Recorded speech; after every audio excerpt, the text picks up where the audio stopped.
I'm Connor Old. Welcome back to another episode of Masters of Controlled Chaos.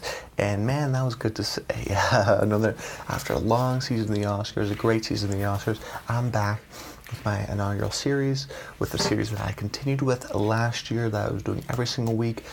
I'm back with it again, but it's changed. Now what we're doing is we are making Masters of Controlled Chaos bigger, but we're going to do it less frequent. So for the people that only really enjoy the 15-minute once a week, we're going to be doing big, long episodes, 40, 30 minutes, once a month of looking at a director's career. I do this because I want to take the time to watch all their movies.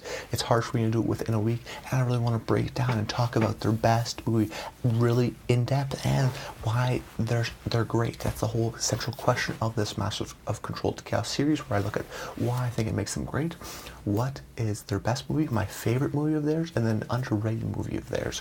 So it's just looking at Masters of Controlled Chaos, who I think are directors, and this huge series. I hope you have some returning viewers. I hope we have some new viewers that I picked up off the Oscar series. Now, I'm sure you've seen my last video as well, which came out on Thursday, which is the Old on Old, my new series. That will be weekly, and actually last week I talked about Carrie, so if you want to talk about me gush about Carrie, I talked about it for 10 minutes in that video. But this one I'm going to be talking about not Carrie and some of his other movies, because Brian DePalma is such a fantastic director that I could really talk about any of his movies. Make my favorite and the best were so hard because he has ones that stand out, yes, but I like a lot of his movies, even his movies that are bad, like something like Snake Eyes, where I enjoyed it. So I was a big fan of his movies because, especially as I watched them all through, I gained a better appreciation of what his style is and what makes him great. And first off, being his inspiration to Hitchcock. This is huge for him because Tarantino even says it, Quentin Tarantino, that he believes Brian De Palma is an extension of Hitchcock, and I agree in a certain extent, because in Hitchcock what he was able to do is he's able to create these romantic sort of type thrillers or horror thrillers like in Psycho, but he was never able to go the full length that he sort of could. I mean this because in the studio system there was a sort of a code, McCarthy code I think, where you can't be over-sexualized, so you have to sort of say it in weird ways, right? If you were super over-sexualized, you get like, I don't think there were ratings, but no one would see your movie, right? It'd just be so vulgar. So there was sort of weird, sort of hidden subtext that sort of hinted at that, but never overtly said it. And we even see this with Hitchcock's movies later on, where now that he's at the end of his career, he was able to do some of the things he wanted to do, but at that point it was too much. He hadn't learned to sort of hone it in necessarily. Brian De Palma is a filmmaker working in the top of his career, working in this thriller genre, heavily inspired by Hitchcock, but was able to go those extra mile. The subtext is now the text. It's very much. His movies are a lot of times very sexualized, like something like Femme Fatale or Body Double or Dressed to Kill. There's very much sexual or erotic thrillers in certain sense, or sexual crimes at least, because that's a huge sort of subset of crimes that Hitchcock never really explored, despite them being romantic and also being thrillers. Brian De Palma was able to go that extra mile, and he's inspired by Hitchcock in terms of creating a really tight, taut, well-paced thriller where he doesn't always hit it, but he does a great job to really keep that thriller genre alive, which I don't think a filmmaker is so committed to. Hitchcock was committed pretty much to the thriller genre. You know, he has thrillers, romantic thrillers, and then he has horror thrillers, and then he has disaster movie type thrillers with something like Birds or Freak of Nature type things. And Brian De Palma has the same thing. He's committed to thrillers, but he's done no action thrillers, and he's done erotic thrillers, things like that. So, but to have a career all about that, it's admiring. Unlike Stanley Kubrick or Rob Reiner, who were so engulfed in doing different genres, that Hitchcock and De Palma are similar in terms of they like this one genre and they're really good at it, and I'm a big fan of this genre, so it's great to watch all of Hitchcock's movies. All the Hitchcock's movies. I did Masters of Controlled Chaos about him, you can check that out, but also watch Brian De Palma's movies. That was really great too. Another key thing that he loves to do, and he's sort of been the king of, or been the most pronounced user of it, and the best user of it, in my opinion, is the split screen. So what this does for a lot of people is it's hard to use. It's a very tricky tool because if done wrong, it takes the person out of the audience because they know they're watching a movie. If done right, which I think Brian De Palma does, it's used as an entertainment type piece where, if you think about the split screen, you're able to show two things at once, so it's able to really build suspense, because you even look at something like the incredible split screen, maybe my favorite one, in Sisters or in Carrie, where you see something like, you have this sort of, in Sisters, you have the girl that's trying to tell the cops that that person has killed someone upstairs, and then you see them sort of downing her, and you see in one split screen them talking, and then you see in the other split screen her tidying up to try to hide the body because she knows someone's coming, and that's sort of that tension of the meeting. Will she hide it? Will they get them? And it's like this race. It's really great. It's really thrilling, and it builds suspense. And he uses it really well in some of his best movies. And I don't really see a scenario where he uses it poorly, because there's not one in every movie, but there's if there is one in the movie, it's used well and it's used smartly, and it's a signature move, and he knows it's a signature move, but it works really well because of how he uses it, and he uses it to break a suspension. Another big thing he does is these thriller set pieces. What I mean by this is that he has these incredible long action sequences, or no, not action sequences, thriller sequences, I was right at the beginning, where he plays out this huge set piece to create suspense. Unlike an action set piece, which is all about the action and the moves, and that doesn't have any dialogue. This is much more toned down, but it's used to build suspense without the dialogue, which is incredibly hard to do. This is what made me really admire him as a filmmaker. And I'm going to use the scene from Mission Impossible, which I think is his best thriller breakdown sequence, to break it down and talk about it. So you start off with a scene. We know Ethan Hunt is going to be breaking into the CIA. You don't have to see the movie, just listen to what I'm saying. We know Ethan Hunt, Tom Cruise, has to break into the CIA to steal some info off a computer. We know that. The movie makes that clear. So we get into the air vaults. We know the room. We did a breakdown of the room before, talking about if the temperature in the room changes, it will set off the alarm. Even if you set a foot on the alarm or you breathe too hard, it will set off the alarm. This is high tech. So what Tom Cruise does, he gets strapped up. You've probably seen this scene before.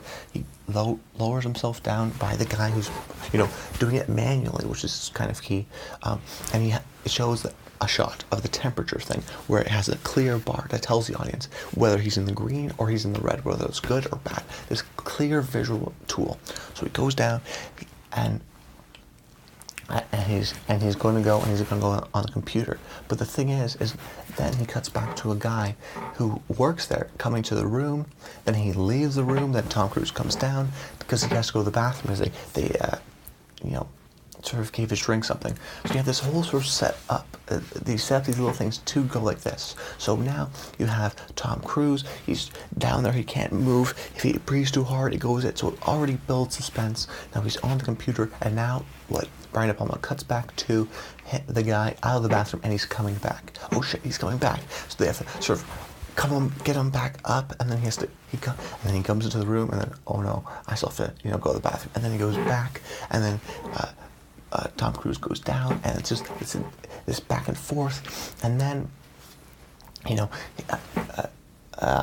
Tom Cruise starts to sweat, and it slowly comes down, and then he catches the sweat, and then of course Jean Reno, who is the guy carrying him, sees a rat and then gets scared and then almost drops him, and then picks him up at the last second, and you think he's gonna touch, and he's like this, and he's so close, and he's hovering, he's trying not to touch. It's like, heart pounding, pulse pounding, unlike the modern day Mission Impossible movies, where they are all about action set pieces, and I love them for that reason. You have the plane scene. I know in the upcoming one you have the helicopter scene. These are these big action set pieces. This one was a thriller set piece. This is the big set piece of this movie. Yes, there was the train at the end, which is action-y, but this is very much a thriller set piece. And why I love this first Mission Impossible is because it is a thriller movie. So I just wanted to talk about that one and really emphasize the way Brian De Palma creates these scenes. I'm just describing the scene. There's no dialogue in the scene. It's just knowing that there's a guy that we're not supposed to be here. There's a guy who's in charge, who's about to come, and he's about to come this close, and then he doesn't. So you have that sort of suspense build, and then you have the suspense build of Tom Cruise not touching the floor, and then you have the suspense build of him getting the info in time. Then you have the suspense build of the temperature not going too high. it's like there's so many things on layers on top of layers that they set up and they pay off in this amazing moment, and it's incredible. I watched the scene a lot of times up there with the Top Gun, Tom Cruise beach volleyball scene. For me, that's another one I watch a lot. And just be able to engage audiences in these great long thriller action thriller set pieces is just an incredible job, and truly shows how great Brian DePalma is. So those key 3 points are those thriller genre, how he's able to create these thriller set pieces, the split screen, and that love of Hitchcock really define why I think Brian De Palma makes him great. Now let's move into what I think is his best movie, Scarface. Now, some of you may be surprised, maybe others aren't, why I chose Scarface as my best. It was almost my favorite, but I chose something else as my favorite. But why I chose Scarface as the best is because I think it is the encapsulation of America in the 80s. The same way I love The French Connection or Taxi Driver for being these gritty New York 70s drama. That's New York in the 70s, which is such an interesting time period, my favorite time period of all time. This is Scarface, which is maybe an overgeneralization of the 80s, but it's at least how I see the 80s and how sort of pulp culture, in a sense, sees the 80s, which is lots of cocaine, crazy sports cars, bright colors, Miami. I wore this sort of suit, unbutton the thing, bright colors, just trying to play my part. And it's all about this sort of influx of the Reagan era, and this influx of drugs, and this influx of these Cuban immigrants, and really at the end of the day, it's a relatable movie in the sense that it's the American dream. There's this guy, this immigrant from Cuba, who comes, gets a job, makes a living for himself, and makes it big. And now the thing is that the interesting part is that it's about the drug business and him being this cocaine empire, which is so interesting because this is what great movies do, which is create something that we don't normally see aside. That's why the mafia is so interesting. That's why cocaine, the drug business, is so interesting, because it's just a thing that we can't sort of visualize in that sense. It's a glamorized lifestyle, and it's sort of this rise to power in an interesting way, and an eventual fall. But I think one thing the movie doesn't get enough credit for. It's its ability to work on these multiple levels. I think a lot of people think it's one type of movie, but you can read it a lot of different types of ways. Now, I have to preface this by saying it's his best movie, but I don't know how many girls necessarily like it. I think this is very much a machismo movie. This is much a guy's movie, because even though it plays on multiple levels, it plays on certain levels of I think guys in a certain way, but I think if you work down into the different levels, I think it appeals to more people. But first and foremost, for a lot of guys, I think that they find it to be, well, an exercise in sort of an exhaustive sort of experience. I know it's this American epic. I mean, it's a 3.5-hour movie, and it's just a good way to sort of take your mind off things. It's, in a sense, mind-numbing entertainment at times. The same way I played GTA, which was Grand Theft Auto, which is inspired by this movie heavily. At least Vice City was, which was the first one I played. This is sort of, sometimes you just want to get a gun, and you just want to shoot people, and you just want to drive fast cars, and you just want to crash into things, and you just want to rob banks, and it's sort of like, it's cathartic in a way. In the same way this movie is, yes, it's a 3.5-hour movie, but you could just put it on and watch, Tony Montana, blow away some guys, and, overact, and just be like this incredible sort of over-the-top, awesome action movie with some great quotable, iconic dialogue. And sort of these bright colors and these cocaine and the sports cars, and it's all very much like the dream. This is the dream. This is what I want. But then the film later on tackles the theme of greed. Now it's not like Goodfellas, where you very much see the fall and the harsh fall of Ray Liotta's character. It's more about Thelma and Louise, where they're going to get caught, but then you just see them and they're driving off the hill, and then a freeze frame, and it's almost a happy ending. And the same way it is for Tony Montana. He's going to go down, but you know what? Tony Montana's not going to go down. He's going to go down, with a grenade launcher and, the machine gun. He's going to take on 30 guys because he doesn't care. He's going to go out guns blazing. That's the type of guy he is. But it does tackle the topic of greed and how it corrupts him and how he abandons his friend. And you get the money, then you get the girl, but then what happens when you get everything you want? Then you become hopeless, and then his motto is never get high off your own supply, and then by the end of it, he's a drug addict. he sort of contradicts himself from the beginning, and it shows this huge progression as a character, his rise to power. But in that business, there's always a hungrier guy, a guy who wants it more, like he was before. He forgets how hungry he was as that sort of young guy, and falls. So I think you have this great entertainment level, but then you also have this greed level, but then you also have another level, multi-level, like I said, which is almost a satire. You can read it as Scarface being the best satire because it is so over the top. Al Pacino is so obviously not a Cuban, but he's so committed to the role. And oh my God, how can I not talk about Al Pacino by now? Incredible. He takes this great role of Tony Montana and makes it iconic. Say hello to my little friend. All this quotable dialogue. The world is yours when you palm your hand.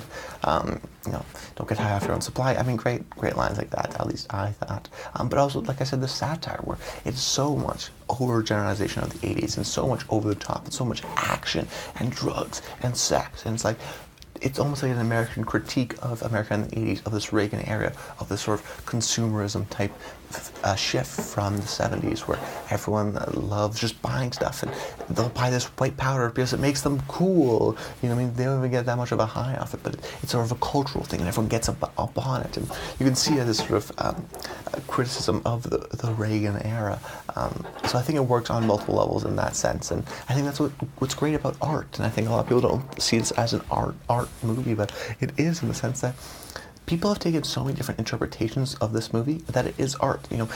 Of course the artist has his intention, but then he leaves sort of a back door open, of potential possibilities, of potential ways to read it, so that different people have different perspectives of the movie. And that's what's so great about the movie, I think, is that I would recommend this to at least all guys. And maybe if I told a girl, I can't say because I don't have that experience, but maybe if I say, it's a satire of making fun of machismo, sort of guys and all this, sense, they would laugh at it in that sense. There's so many different ways to read this movie. It's just great to have a movie that sort of maybe even like Fight Club, which is so much obviously a satire, but people can still enjoy it as guys just beating them up and rah rah sort of thing.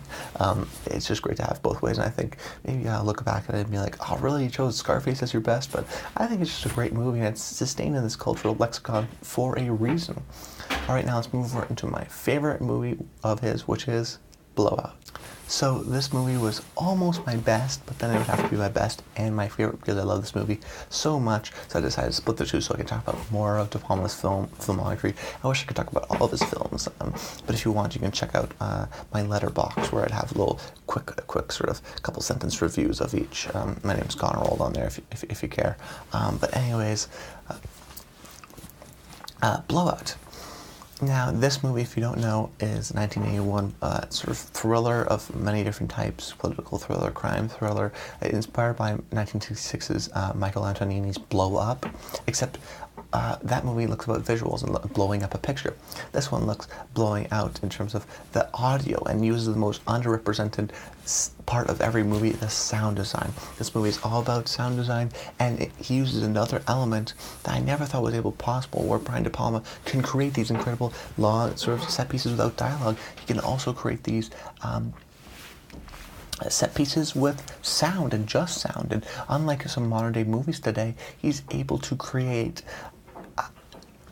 and allows audience to feel the silence and feel the use of sound and build things through, okay, he hears this, but then what about this part? And then he listens to it better and goes back to it. The most obvious comparison is The Conversation, but whereas The Conversation is very much a paranoid thriller, this one he's more into it, into the sort of, he's more active, involved into the sort of crime that is being involved. Where he's a sound designer, and he records a sound, like he was trying to record some sound of some bird chirping or something, and then he watches a car crash and crash into the thing, and then that turns out to be a big political guy who crashed his car, or did he crash his car? Maybe he was set up, and he's listening to it in just a slow descent into obsession, like Zodiac, which is another sort of great true crime movie. Well, true crime, I guess. This is not true crime, but it's great in the sense they're similar, where Zodiac and this one, these guys aren't cops. These guys are just normal guys who have this sort of compelling reason to learn more about this case, and I think it speaks to the sort of thing that everyone wants. It's that we all watch these crime shows and we wish, oh, I wish my life is this exciting. I wish I could get into this. But then also it's like, well, then he gets in too deep, and then he's saying, oh no, I don't want this. I don't want this. It plays very much like a 70s political thriller. And we see this transition in the early 80s where this is very much more the 70s political thrillers, a great one, but maybe gets lost in, and then we see a transition into sort of more of the, Terminator, more of the, well, not Terminator, but Arnold Schwarzenegger action movies of the 80s, and Stallone and all that stuff. But a movie like this is rare in the 80s. That's because it's early 80s and plays like that political thriller, because this guy has this job which he doesn't really like as a sound designer, but he's good at, obviously. But now something else comes up, and it's compelling, and it's about the 70s, about it feels like an important time. It feels like he should be doing something important, and this is his one chance to do something important, to maybe solve a mystery, to give the truth back to the people. And there's this great motive, but then, like I said, he gets in too deep, and I mean, then there's some personal things that go on, and then I'm not going to spoil anything, but that final set piece, doing a 4th of July parade, I mean, Brian DePalma, it's like gripping your chair, it's so incredible. And then I love Pino Donaggio's score as it swells, and then in the certain moments, and then it doesn't in other moments. Really incredible job there. And then also, I mean, that final ending is haunting. It really is, where he says, that's a good scream. That's a good scream, yeah. And he's smoking a cigarette, and he's trembling, and that's not a spoiler, by the way. You don't know what happens, but just that line delivery, and I mean, John Travolta, this is probably his best performance in my mind. Yes, he's quotable and funny in Pulp Fiction, but he's not the star like he is in this movie. And you have to realize the historic context of this movie, too, because this is him coming off of Grease and Saturday Night Fever, and him sort of trying to break that mold of him being this comedic, sort of Fonzo type of guy, where he's like the slick, smooth, sort of, sort of like a modern day young adult star trying to break in, sort of like a modern day Robert Pattinson, the same way I think Good Time was his sort of breakthrough, trying to stay away from Twilight. Travolta's trying to stay away from Grease and Saturday Night Fever was this movie. This is DePalma choosing Travolta, who totally goes and commits to this role. He's super serious, and he just nails it. He has this obsessed guy who, I mean, if you remember the 360 shot that goes around as sort of a critical moment in the movie happens, with all this stuff everywhere, and you have these overhead shots of how it really shows this guy who is not descending into madness, no, but he's descending into this incredible obsession that is taking over his life. And as the audience, we're also so engulfed with the case that, like many true crime movies, that we get so wrapped up in it all that we eventually start becoming emotionally invested too into the movie, which he does an incredible job with. And just like I said, using that sound design to create this really tight thriller and creating suspense. And we're hearing things, and when you're hearing things and you're looking at it, it's you're so much more engaged with the movie. And Travolta has such a harder time because he's not about dialogue. It's not about Pulp Fiction where he's just quippy one-liners, bang, bang, bang, bang, bang. You know what I mean? This is him, where it's a shot of him, just of him, and we're listening and we're watching him and his face ever so slightly move as if what he's hearing. He's trying to figure things out. And maybe he's got it, and his revelation is not like, oh wow, I've got it. It's slight, it's subtle things. He's such an incredible actor in this movie. He does a great job. I love this movie a lot because of these sort of 70s political thriller and just Travolta's performance. It's rewatchable for me. It's sort of it's so engaging. That's the one word I want to use. It's so engaging. It's got an incredible score, incredible visuals, and incredible performance by John Travolta in the main lead. And that's why I love Blood. So let's talk about now his underrated movie, which is Phantom of the Paradise. So I picked my underrated as Phantom of the Thread. Now, I sometimes question, why do I watch all of these movies to understand Brian De Palma's filmography? But yes, after a couple of movies, a director has a strong enough visual style, I'll understand his movies, right? But I'm so glad I did go through his filmography, because I probably wouldn't have seen this hidden gem, which is Phantom of the Paradise, which is a movie that I had never even heard of at all before going to Brian De Palma's filmography.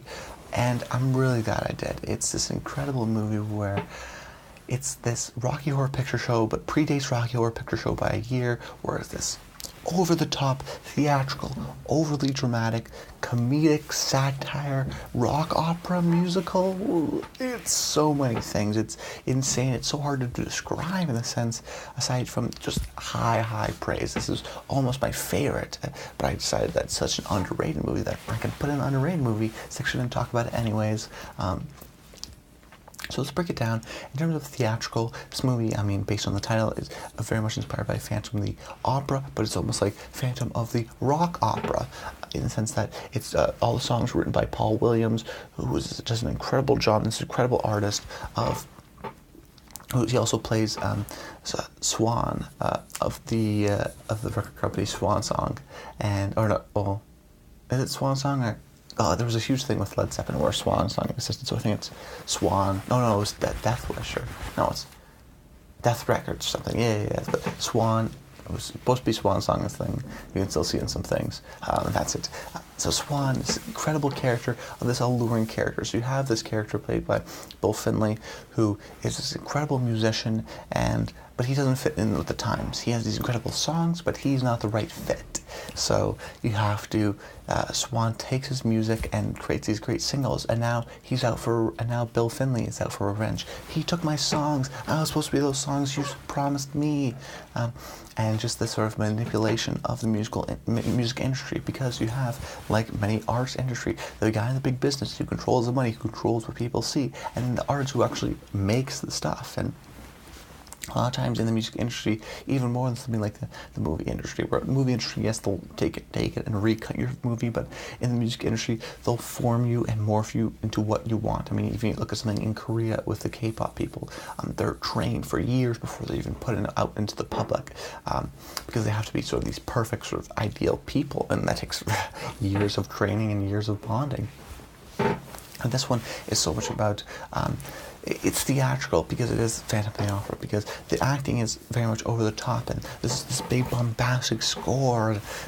It's almost like a Broadway musical in that sense, and it plays very much like a musical. It plays like this midnight showing, like a Rocky Horror Picture Show, where people quote and scream at yell at the screen, and yell at the screen, and this is a weird fact I was actually looking about this movie, where the great city of Winnipeg, Manitoba in Canada was actually a big fan of this movie, where everywhere else it tanked at the box office. It played in Winnipeg for almost a year, just continually played. People kept on showing up. People loved this movie. The soundtrack went gold in Canada. It was like this huge sort of weird phenomenon where people in Winnipeg, for some reason, really loved this movie and really caught the cultural zeitgeist in this moment. And I'm glad they did, because at least it got some money in that sense. Because it's an incredible album. The music, I mean, let's talk about the music now. Incredible, amazing music by Paul Williams, who is able to create this rock opera in the sense that it's theatrical, but it's also great catchiness, and have these great hidden words throughout it, and really just catchy, great songs. And the thing is, what I love about this movie is that it's the definition of campy. Now, campy can be seen as a lot of terms as, oh, it's bad or it's cheesy. That's what a lot of people associate with. But camp, really, by definition, is totally committing to a movie. It's just knowing that everyone is on board and everyone wants to achieve this great vision, and no matter how ridiculous and crazy it is, people will achieve what they want to achieve. If that makes any sense, in terms of what was their goal of this movie? It was to make a crazy musical horror satire of the music business, but also dramatic and theatrical, and they did it, and they commit. There's no one sort of giving, like a sort of a wink and a nod, like a self-referential performance. Everyone is totally committed. Bill Finley is this sort of guy who turns into this type of phantom monster who will take revenge on this guy because he stole his song, and Paul Williams is sort of sly, mysterious type of guy who takes Bill Finley's song and doesn't really care about it, and it's about making money, and there's just so many layers going on of it, and it's so entertaining. That's what I love about this movie. It's so entertaining. The music is so great. You get swept away with it, and I think it's very much musical, and even much like other musicals. What I love about La La Land, which I didn't love about something like Chicago or whatever, For this one, sometimes he just takes one shot or one sort of slowly sort of 360 shot of the music, and he lets full songs play out. I mean, the opening scene in the movie is this whole long dance sequence of these guys singing one of the songs, and you don't get anything but the story, and the story eventually plays out to you. But there's music throughout, and it's incredibly scored, and has an incredible soundtrack by Paul Williams, like I said before. But really, just Brian DePalma really allows us just to watch the movie, just not a bunch of cuts and editing and trying to move around the dancing. It just shows them performing as performers like you would in the audience, and gives you a unique angle. But something like the documentary Stop Making Sense does a great job at showing the concert. This one shows a great job of just showing the music, and eventually it goes, like I said, into madness, these over-the-top costumes and whatnot. But it's a really entertaining time. I know I'm sort of rambling and it's hard to explain, but I feel like if it's resonated in a place before with Winnipeg, it resonates with a lot of people. It's so enjoyable. It's so entertaining. I'd highly recommend it to any fan of Brian DePalma. It's even got this incredible split screen sequence with the bomb, and how we know a bomb's going to go off, and we see it happening, and sort of it coming, and then it's happening on stage, and then eventually the two sort of screens collide into one big screen, the normal screen, and then we see what happens, sort of unique things like that, but incredible performances. And then Jessica Harper does this, and I think this is before Suspiria too, so this is sort of a unique sort of hidden gem that I think is a really great find for any Brian DePalma lovers. So anyways, guys, for all those reasons, that's why Brian DePalma is a master of controlled chaos. He's got some great movies. I'm so glad to go through it all. I'm not sure what my next Masters of Controlled Chaos series will be. Comment below if you have any directors that I haven't covered that maybe you want to see. I have some in mind, someone like Paul Verhoeven, but I'm also going to cover classics like John Ford and Akira Kurosawa and Francois Truffaut. But there's these big sort of once-a-month things, so I have a lot of time to sort of change any of my plans. So let me know in the comments down below. Also, make sure these come out once a month, sort of. I'm not sure which week, probably the first Sunday of every month I'll try to do. And make sure to check out every single week my old on old videos, because maybe that will give you a little bit of a hint as to what's coming up next for that. But anyways, guys, I'm Connor Rold, and until next time, stay tuned.